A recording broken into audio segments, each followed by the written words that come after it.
We are LIVE live. We're live on YouTube. We are live on Facebook. Welcome, one and all, to Monday Night Nerd. Hope you guys have had a great week. Hope you guys are having a great Monday. I promise, Britt, I will not say Monday 10,000 times. Hope you're all doing well. If you're new to the channel, welcome. My name is Myers Corp Creations. I've been a cosplayer forever.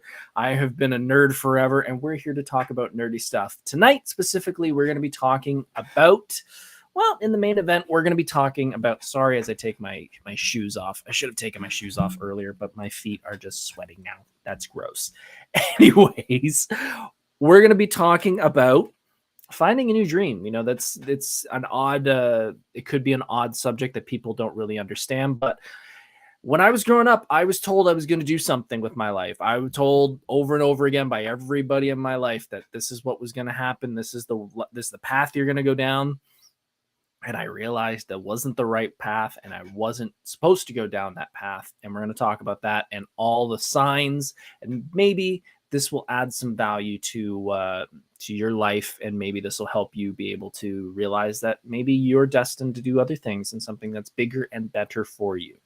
Give me 1 second here just to check something. Cool. All right, let's jump into a little bit of news first. The news. We have some news that is everybody talking. That is the Writers Guild and Actors Guild strikes.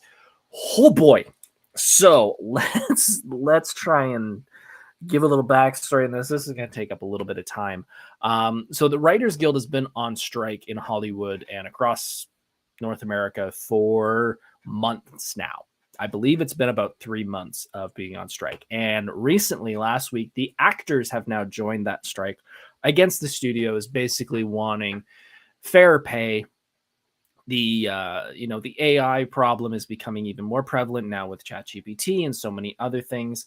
And now they have to figure out how they're going to, be paid properly. There's streaming issues now because everybody streams everything. So the idea of having your show that you wrote on or act on be seen over and over and over in reruns, that's not a thing anymore. Totally understandable from an actor's side. So this is going on. There doesn't seem to be an end in sight. From what I remember, they have not really been negotiating. It's sort of just been a standstill, which is, it's sad if you're a consumer of entertainment, which we all are. We love movies, we love TV. Everything's kind of on hold. Everything is stopped production. When the writers were just on strike, you could still shoot, but you couldn't change anything. It had to just be what was written. You can't change anything in the script. Now it's everything shut down. Actors are on the picket lines and writers are on the picket lines. I think it's great for the actors. I really think that the idea of streaming, the idea of AI coming into play, like these are things that are going to affect paychecks for years to come. The idea of writing a show in the day and now you basically get paid that one lump sum at the beginning and you don't get anything else later. That's a different way of living when it comes to being a writer. It's a different thing when it comes to being an actor too. I've seen videos of certain actors coming back saying shooting videos on their TikToks and everything else saying this is how much I would get when my show was on reruns and this is what I'm getting now. And it's, I don't want to say it's pennies, but it's percentage less, like lots, like more than half. So I completely understand. The problem I have, though, and it's nothing against the actors, I'm very good, and I've been told this by many people, I'm very good at looking at both sides of an argument. I'm very good at putting myself into whoever's arguing shoes and seeing it from their side. The actors is completely understandable. The studio side, however, the worry from the studio probably, and they're not wanting to say this out loud, but it's probably in their mind at least, is that at some point, AI is going to become so prevalent that you are going to be able to go home and you're going to be able to sit down after a long day's work and you're going to be able to say, AI platform, show me a new episode of Friends. And that AI system is going to be able to create a brand new episode of Friends in a fraction of the time. Probably a minute maybe less depending on how good the technology is. That is something that actors, for sure actors, but also studios need to think about, is that we are going to be so good at creating our own content, they're not going to be needed. And I think they're already seeing that, because one of the biggest things that is on one of the biggest things that people are spending their time on is not on TV. It's what you're watching right now. It's YouTube, it's social media, it's Facebook, it's TikTok. These are all things that studios need to think about when they're investing in the future. And this contract that they're going to sign is not going to be a 1 year. It's going to be a multi-year contract. So from the studio side of it, they really need to think about, can we support what these actors want? And do I think the actors deserve it? 100%, but it's a long-term investment for the studio. And I think that's where they're butting heads, is the studio doesn't want to say, we're terrified that we're not going to be needed. But I think that's a pretty big fear of theirs, because like I said, sooner or later, you're going to be able to make your own content. I'm making my own content right now. I'm not spending my time in front of a television watching Survivor, let's say, something that's produced for millions and millions of dollars. I'm taking my time to produce my own content that hopefully people I know will watch it, which is taking more time out of, you get the point? Like it's a continual circle.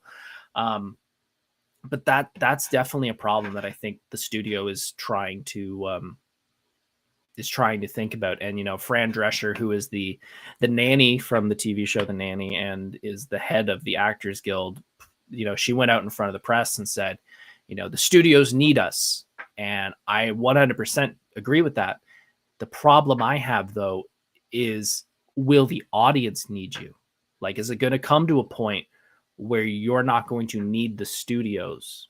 I mean, you're seeing it with every other medium. You're seeing it with TV, or you're seeing it with music, I should say. You're seeing it with, consumable media in general. Like, I don't need anybody to do this. I need myself, and I need a platform. That's it. I mean, the music industry crashed in the 2000s because of things like Napster, where people can just easily get that content. You can easily, with very little work, go and get almost any TV show you want for free. There are streaming services, but if you want to, you don't have to. And that's something that a lot of people, including the studios and including the actors, need to think about. So, I don't stand with either of them, because I'm not an actor and I'm not working for the studio. Do I think this is another question that a lot of people are asking, is, will this affect conventions? To a point, yes. Do I think San Diego Comic-Con next week going to be affected? 100%, because that is a con that a lot of people debut trailers and they're there to show off their future projects. Is something like a fan expo going to be an issue? No, I honestly don't think so, because I've been going to fan expo for the past 10 years and I can only think of maybe 3 times that someone has gone there specifically to promote a project. I really, unless there's, and I'm looking at the guest list, I don't see them going there. I think the Q&As are going to be fun. I think every Q&A is going to be every first question is going to be, so how's the strike? And what can you talk and not talk about? Because they can't talk about any current projects. They can't talk about anything that's coming up. And that's kind of something that a lot of people want to ask. So it's going to be an interesting fan expo. Like I said, I don't think anybody's going to cancel, though. And I think that's something a lot of people are worried about. And I don't think there should be any fear, especially, again, if you're going to fan expo. The one thing that made me laugh, though, I did see someone posted a question of, they sent SAG, the Screen Actors Guild, a message saying, should I cosplay a character from a new show?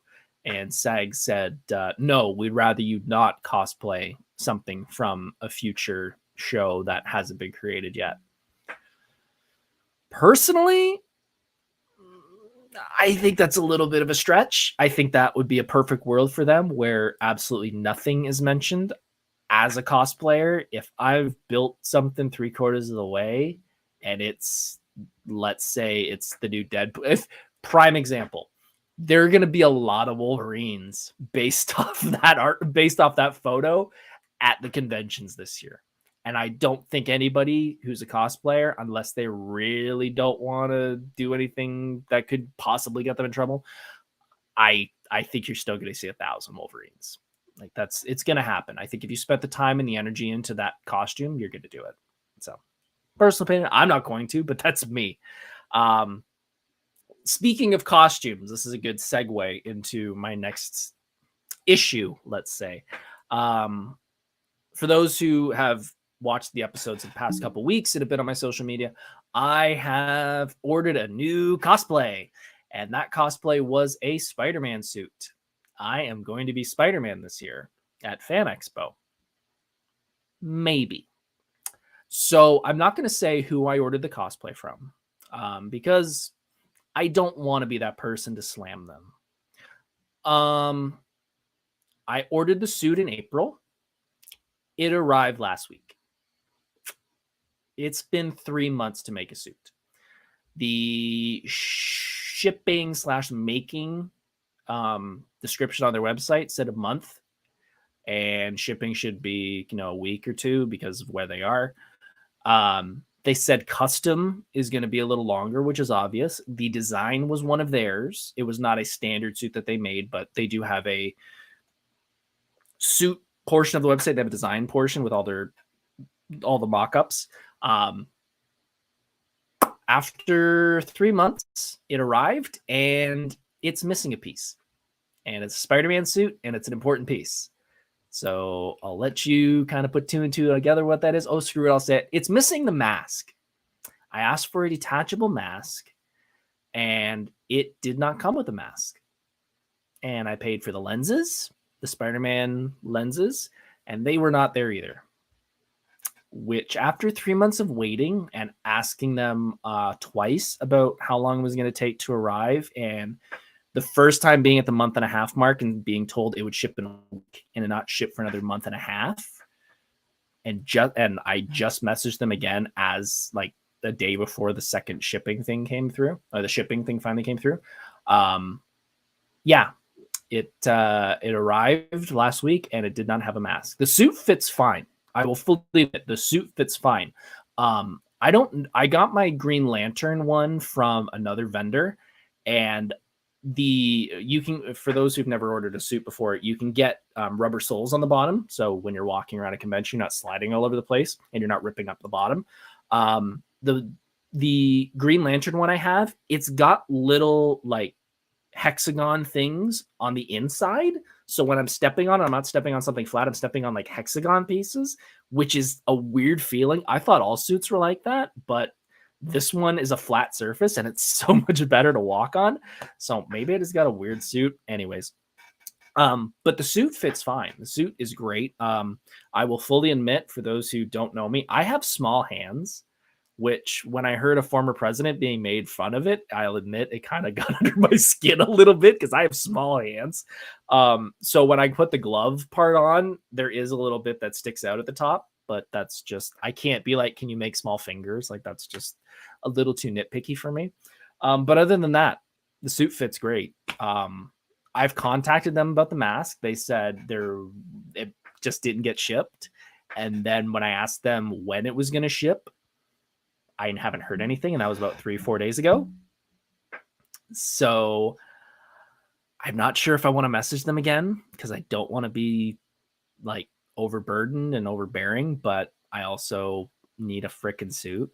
So I'll have more follow-ups about that when I, get a little more messaging about it, but I'm going to be really frustrated with them if I don't get it by, let's say, beginning of August. And if not, I might ask for a refund from the credit card company, which I don't want to do because I'll send the suit back if I have to. It's just, I don't want to do the credit card thing because it does impact their business. And that's a last resort, but also like your customer service has been terrible, and I'll send the suit back if I have to. Alex said, how did they mess that? Yeah, that's kind of what I said, like literally. And that's, I will make sure to tell you that I was going to do an unboxing video, and I still might post it on YouTube, but literally I'm shooting this and I'm unboxing it and I pull it out. And as I'm pulling it out, I'm going, I don't see a mask. I don't see, and I pull it out and there's no mask. And I'm just like, motherfucker. And I end the video. So I might post that because it is a funny video. But yeah, I was frustrated. Tara said unmasked Spider-Man. And I've been asked if there's a couple cosplayers who I've told the story to when it happened. And they're like, could you just do it unmasked? I'm like, yeah, like it's for, I'll just say it. It's the Ben Reilly blue hoodie one. And he does walk around without the mask. So it could work. But it's Spider-Man. Like, he's got a mask. So it's like doing Green Lantern without the mask. Like, yeah, I could, but or Batman. Let's do Batman because Batman's more covered. I could do Batman without the mask, but the cowl is sort of part of it. So we'll see. We'll see what happens. But yeah, that was my frustration last week. Last little bit of news before we jump into everything. I was on the Geeks & Co. website. Jeez, man, I'm old. Yes, I do have to shave.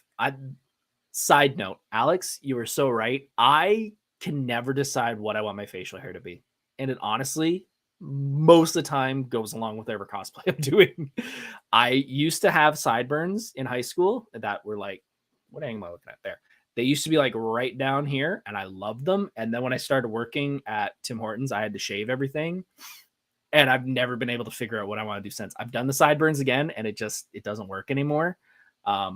Well, yeah, but I'm going to have to get used to whatever facial hair I'm doing, Alex. Yes, I know you meant for Spider-Man. But yeah, I can never pick. So if you ever watch all my shows and I've got different facial hair every time, that's why. I just can't pick one.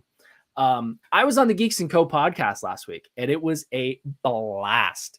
It was JS, it was Jeff, Messiah Cosplay, I should say, Messiah Complex Cosplay, and the Freaks Workshop, and myself, and we were talking about the cosplay survival guide for conventions. And we had a hell of a discussion.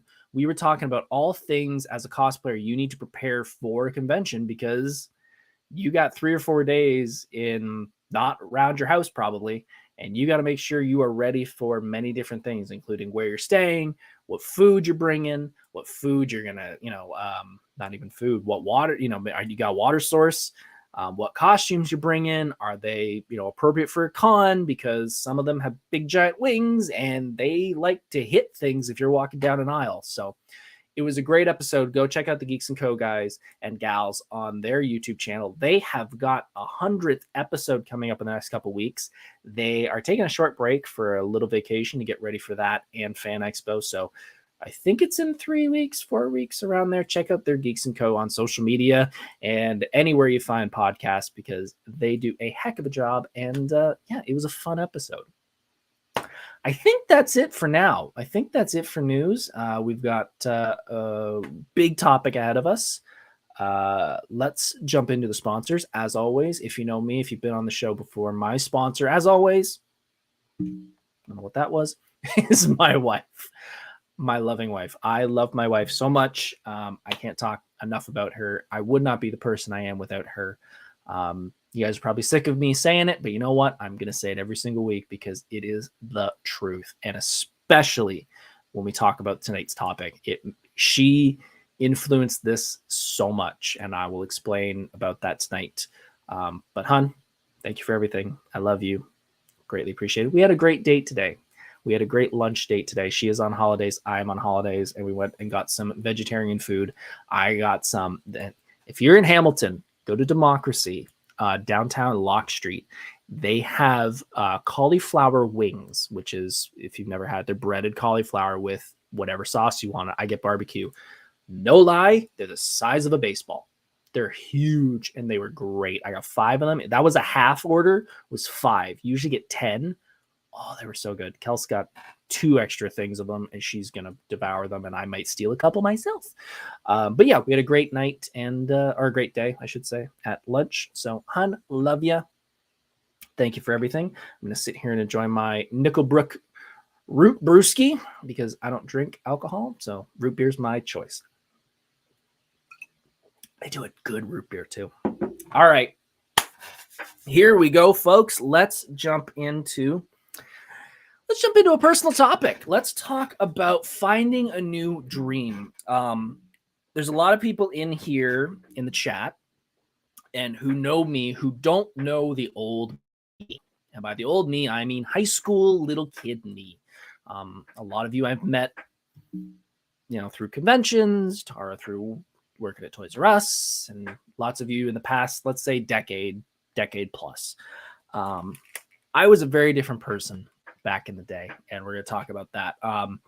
One of the main things, I actually had a person reach out to me and ask, why are you talking about this? Why are you not talking about cosplay? Why don't you just do stuff like that? It's a nerd channel. Let's talk about that. Well, I hope this brings value to the audience. I hope this brings to light something that, I feel if I've gone through it, there's got to be somebody else I know who's been through it or knows somebody who is hopefully not going through it themselves. I hope it brings some value. I hope it shows that it's okay to be in this position. It's not the end of the world. It's something that can easily be fixed. It does sometimes take some severe changes, but it's not something that is, you have to stick with this dream that you had. And like I said, maybe it'll help someone. That's kind of why I do things like this. I talk about my own personal stuff because, like I said, maybe there's somebody else who can help. And maybe if they hear this, they can go, I'm doing the same thing. And if this schmuck on the internet can, get through it, then maybe I can too. I don't know. But let's talk about it. So what was my dream? What was my dream? Well, when I was a young boy, I almost went to a black parade reference there. I was the drawer, and I think I've mentioned this. I was the artist growing up. When I was little, that was the thing that sort of that put me away from, that stood me apart from everyone else I know. I drew all the time when I was a kid. I remember watching things like Pappy Drew It, if you remember that from back in the late 80s, early 90s. It's an old guy who would come out on TV and draw certain things and ask you to draw along. I remember doing that all the time. I remember going to Burlington Art School.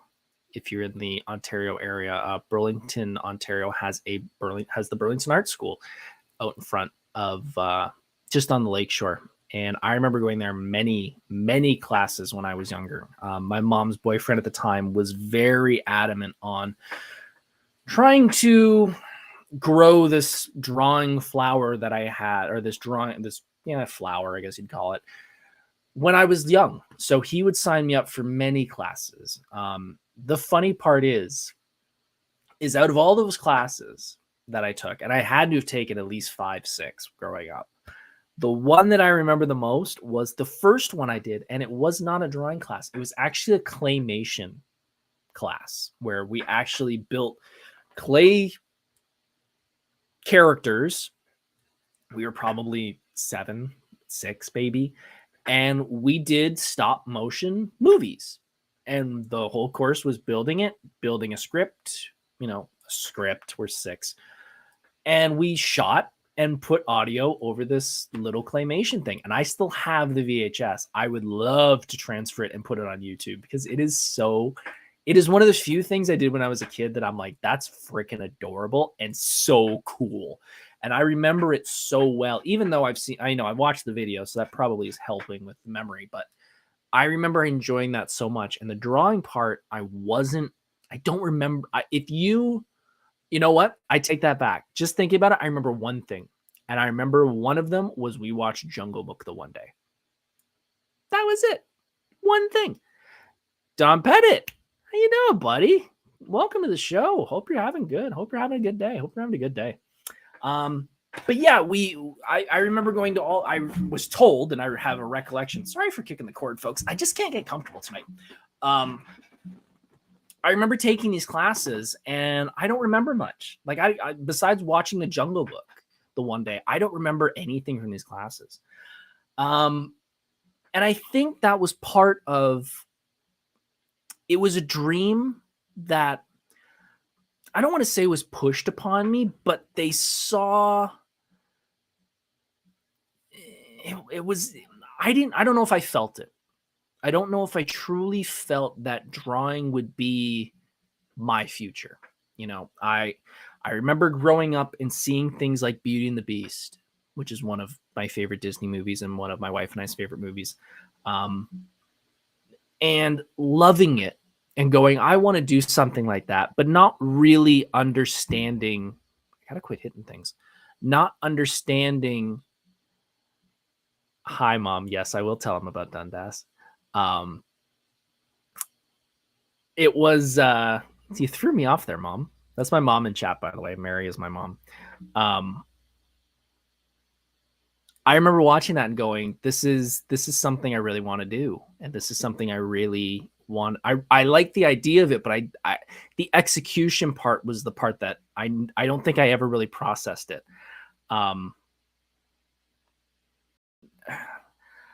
All right, I was going to talk about Dundas, but mom brought it up, so I have to talk about it. So one of the classes.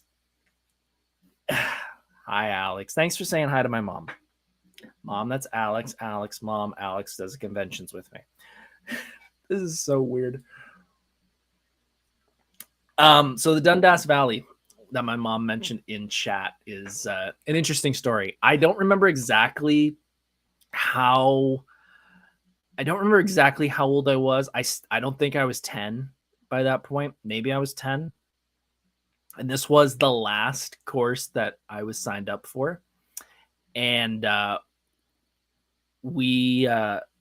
got signed up for it. We went there. It was the first night. And this was Dundas. This wasn't one I normally went to. I usually went to Burlington. And we got there, and it was I had a weird feeling about it. Just even waiting to go in. Like driving there, getting there, and something felt weird. Walk in there, and I am the youngest person there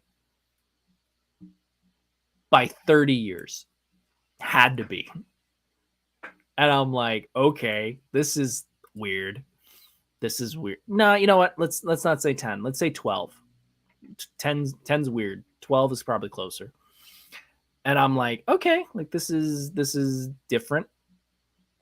I'm used to having kids around me. This is odd.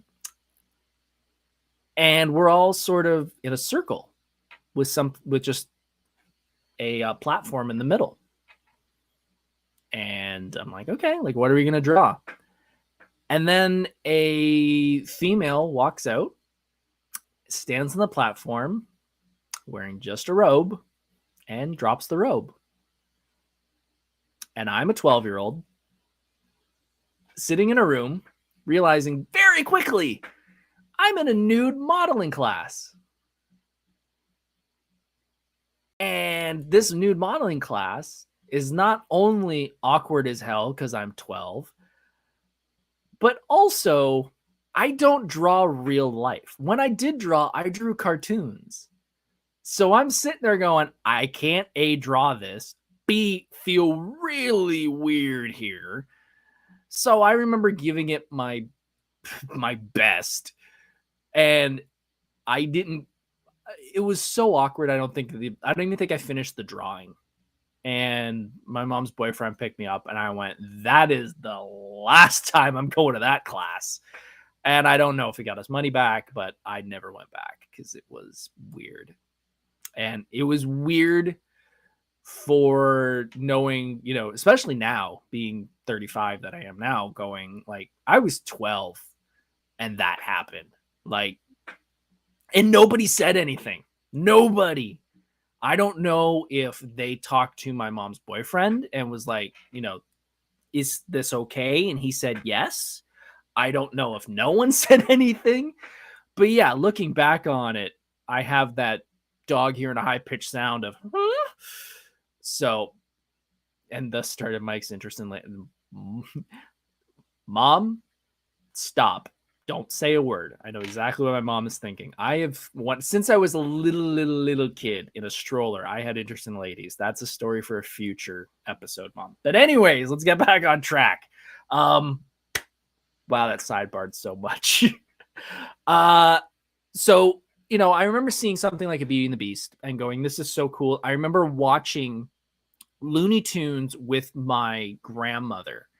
And I remember seeing one of the credits at the beginning saying Michael on it, Michael, whatever their name was. And I would say, that's me, because my name was Michael. And my grandma would go, yeah, you're going to do Looney Tunes when you grow up. And it was just cute. It was one of those cute things. And I took it, I don't know if I took it literal, but it was just another thing that made me go like, yeah, that's what I'm going to do. And even after, and we'll get into this more later, even when I was older and certain things had happened, and I still hadn't realized that this wasn't what I should do with my life, I was wanting to do t-shirt designs. I was wanting to do tattoos and all these things. And I should have known earlier that this wasn't the path for me. And even, like I said, even later on, after certain events happened, I was like, I'm still clutching to that dream that this is going to be something I'm going to do for the rest of my life. And that's draw. And it really wasn't. And the biggest thing, and this is I don't want to say the exclamation point on what was the problem. I didn't do my own stuff. I didn't draw. I didn't have a style. I was very good at mimicking other artists. I can still do it. I don't have a style. So the problem was I would do a drawing, and whoever received that drawing or saw that drawing didn't realize that it was not my own style. And Alex makes a point of, it's still art. 100% it's still art. I have photos of my bedroom that were covered in pieces of art that I did. The problem is, though, when you want to do that as a profession, you have one of two options: figure out your own art or you're stealing. So, and that's the thing. As a hobby, it's one thing. As a career, it's a problem. And I really started to see signs even in high school. I remember one of my art classes in high school, I don't remember the exact assignment, but it was something about just draw, whatever interests you. And I had a copy of Wizard magazine, which is down there and I can't get. It's the one I showed on the podcast before, with the Hulk breaking through the cover. And I've always loved that cover. So I knew the assignment was coming. I brought it, put it down next to me, and I drew it. And I drew it in like 15 minutes. And it was good. It wasn't great, but it was good. And I walked up to the teacher and I gave it to him, and he said, okay, like, do something else. Like, okay, you did that. Let's draw another one. And I didn't have anything because I didn't have any reference material that I wanted to draw. I looked through the magazine and I think I maybe found one other thing, but I was whipping through these drawings so fast that even I was like, I'm just copying what I see on the page. And I also noticed, I was really starting to avoid doing my own stuff because of the praise I was getting. When I would do this big Kiss comic book Psycho Circus piece, and I think it was high school. Yeah, it was high school. It was a big giant piece, and I loved it. And I did it so well, but I would send it to the teacher, and he would love it, and he'd be so happy. Oh, it's so good! You did an amazing job. You did an amazing job. And I'm sitting there going, yeah, but it's not my art. And I'm sitting next to other kids who are doing their own work, and I'm blowing out of the water, but I'm blowing them out of the water by not doing their own work, by not doing my own work. And as a bunch of other people are saying in chat, Neil Adams once told me to trace everything 100%. And there's always things like references. There's always going to be things, but I literally, like, if you said, draw a picture of the Hulk, as we just spoke about, I could draw someone's exact picture of the Hulk. I could not modify it in any way. And that becomes a problem if that's something you want to do, especially when I want to do, I love comics. I would love to draw comics, but, I can't do it. I remember going to Fan Expo the first year, and I brought my portfolio, and my portfolio was all other people's art. and I brought one of the Kiss Psycho Circus pictures, and I gave it to the artist, and I said, what do you think? He goes, "You're great. Like, this is great, but show me yours. Like, what would you draw?" And I said, "Well, I would draw that." He goes, No, but like, what's your style? Like, how would you draw?" And I didn't have an answer for him, because I started to realize, I'm, now talking to industry professionals about my art, and I don't have a style. And if anybody knows anything about drawing, you can't just pull a style out of your butt in 5 minutes. Like, that takes years and years and years of training and prepping to figure out what works for you. And the biggest point where I realized the dream was probably gone and probably dead was when I applied to Sheridan after high school. All through high school, that was the goal. Was, you're gonna do art, you're gonna do art, you're gonna do art, you're gonna do art. Looking back on it, there are probably some classes that I skipped and didn't have any interest in to focus on art that I probably should have, done something different. It's definitely something that when I talk to and when I hear from other artists and they say, "Why are you going to school for art? Like, just draw. Like, that's how you grow your art." And I spent so much time in art class when I should have just been drawing and learning my own style. And after we were done in high school, I was going to work for Sheridan because Sheridan was Disney's fast track. I remember applying. I remember getting the letter in the mail saying you have to do a portfolio. And the portfolio had many different things to do, many different styles and many different things you had to draw. You had to draw a room. You had to draw an item like a bottle. You had to draw an angle from a room, and then the same angle, but something changed, like either, a picture's come off or something like that. One of them was, again, this was later on in life, thankfully, was a nude model, which was awkward to a point because my girlfriend at the time just broke up with me, and I didn't have any other female friends in my life who would do it. So I had to kind of bug her and ask her multiple times, like, "Can I do a nude drawing of you?" Like, completely covered, obviously, because I wasn't going to send a picture of her nude to a school. But it was a really hard question to pose of, "Hey, we just broke up. By the way, do you mind coming over and getting naked so I can draw you?" Like, it was awkward. Don said, "I had the same thing when writing my own music. You can do covers of songs that sound like influences all day long, but finding your style takes a lot of vigilance. It's not easy." Very true. And I agree with music, because when I play drums, which I don't post as much as I should, when I play my drums, I just play along to tracks. And I've had the dream of, you're sitting at a bar and someone says, "Hey, can someone play Enter Sandman?" And I stand up and I can. I don't know if I could play without the drum track playing in my headphones. And I've always wondered that. I could try, but it's more like, I don't know if I want to push myself that hard. It's complete off track. Sorry. Anyways, back to Sheridan. So when I did do the portfolio, again, I was drawing cartoon. That was my thing. I didn't draw real life that well. I did a couple different things and it was okay. Like, even to my standards, it was okay.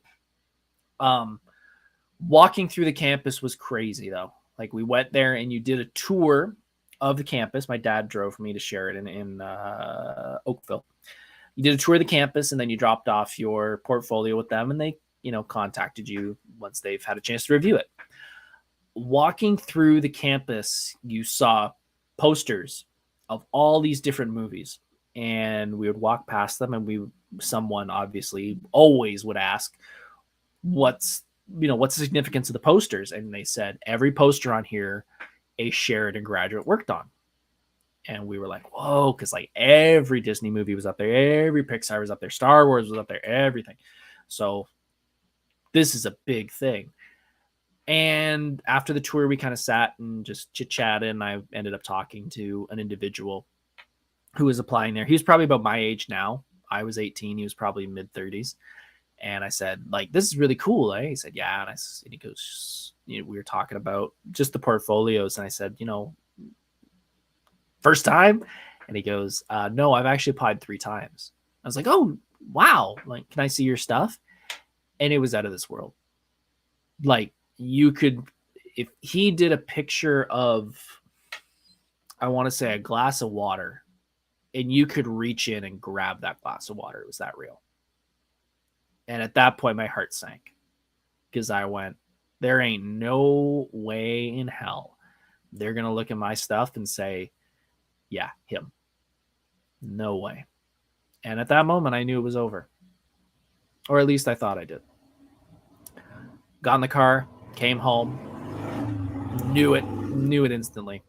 Got a letter a few days, maybe a week later, and I think it was graded out of 4, and I got a 1. And I was like, yeah, that's kind of what I expected. So that was out. And I was like, okay, that's Sheridan's out. Can I still do it? Yeah, I think I could still do it. So I applied to Mohawk after. And I applied to Mohawk for the graphic design course. And that was probably, I want to say, a year later, 2 years later. And it was not the one I wanted, but I'm going to get something. I'm going to do something to do with drawing. And I didn't realize until my first day, because this is something that I've worked on many, many, many times, many, many years. My detail skills need work. They're better now. They're way better now. But back then, details were not my friend. And I signed up for this course, and I was really excited because, I'm middle of Hamilton. Mohawk College is right up the road. I won't say right up the road. It's probably like 2 bus rides to get there.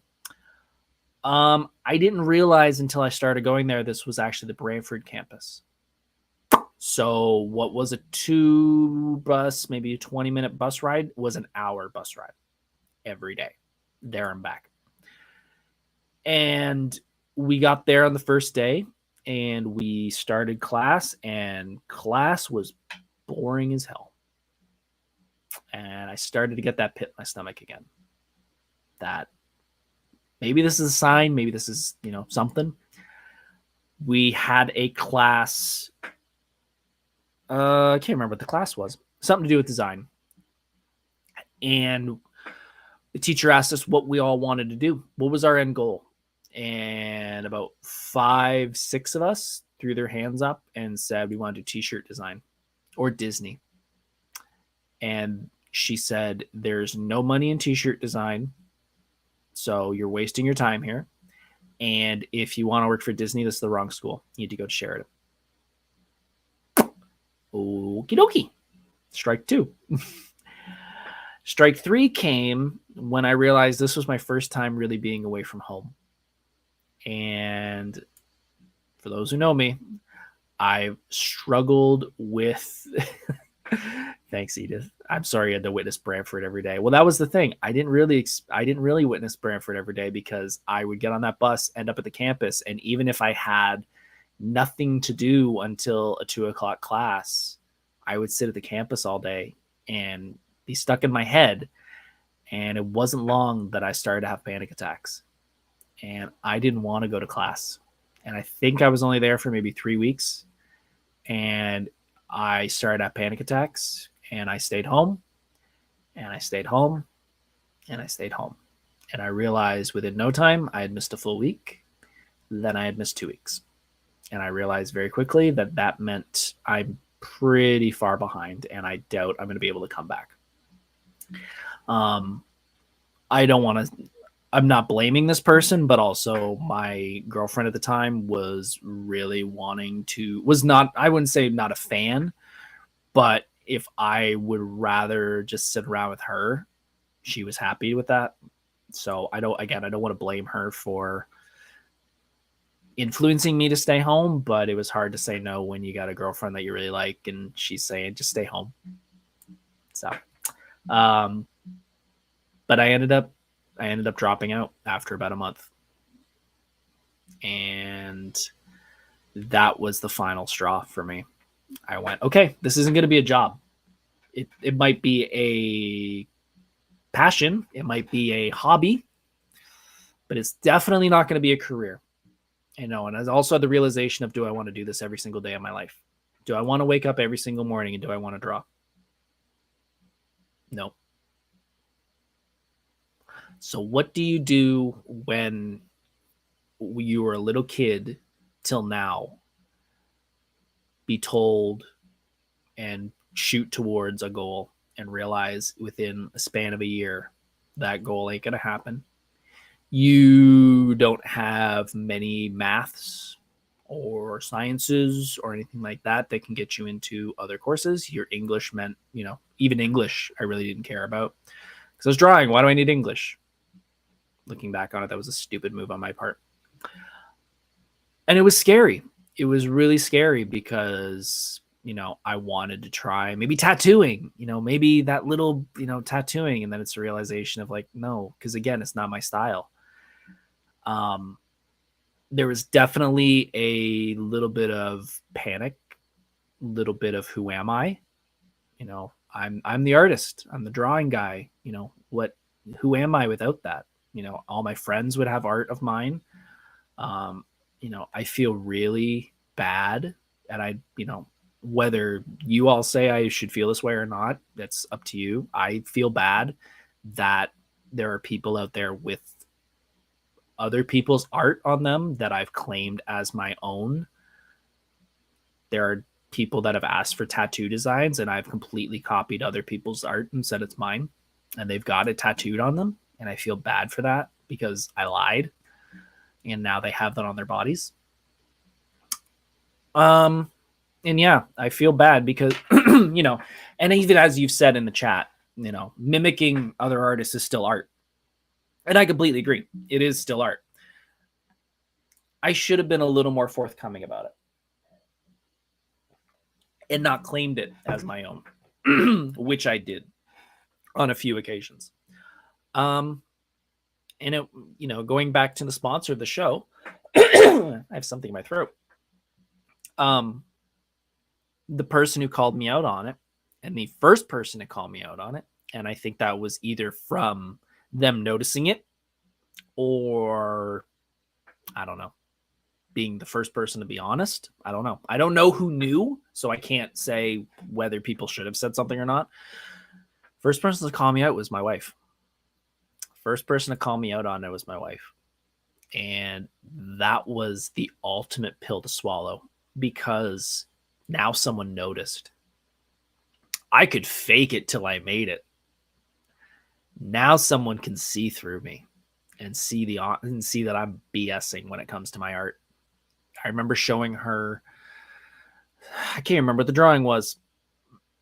But I showed her something and she went, "That's great." And she knew it was another artist. And she went, "Okay, show me yours though. What's your style?" And it was that question came up again. And I realized that I didn't have one.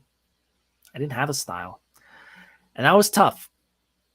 But with that, nail in the coffin's a little exaggerated, but that nail in the coffin of the person I care about the most is being the most honest with me. She also gave me the opportunity and said, maybe art isn't for you. Maybe drawing isn't for you. Maybe you need another outlet. She gave me the opportunity to grow this outlet. And that's why I say every week, I would not be the person without her, because she's the one who said, maybe you need something else. And, now I cosplay. Now I do this. Now I play drums. I played drums before, but, she was always good at, if you're not good at this, that's okay. Do something that is you. I think she realized very early on that I was more doing it because of reputation, maybe that's the word. I don't know. Reputation, what I've just always done, kind of being on that bike and just keep pedaling and not realizing that, hey, maybe you should pedal on another bike.